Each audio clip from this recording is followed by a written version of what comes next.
আজকের আমি বানাবো কাঁচা কলার মাখা। তার জন্য একটা কলা নিয়ে কলাটাকে ভালো করে আমি পরিষ্কার করে ধুয়ে কলার ছালগুলো আমি ছাড়িয়ে নিচ্ছি।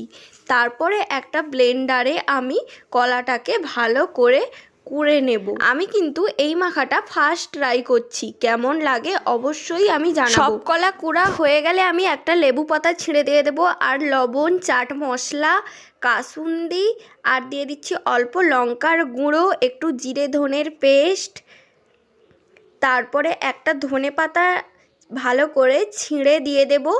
দিয়ে তারপরে আমি কলা মাখাটাকে ভালো করে মেখে নেব। তোমাদের কাছে পুরনো তেঁতুল থাকলে অবশ্যই তেঁতুল কিন্তু অ্যাড করবে, আমার কাছে ছিল না তাই আমি দিতে পারিনি। এরপর দেখো কলা মাখাটা আমার রেডি হয়ে গেছে।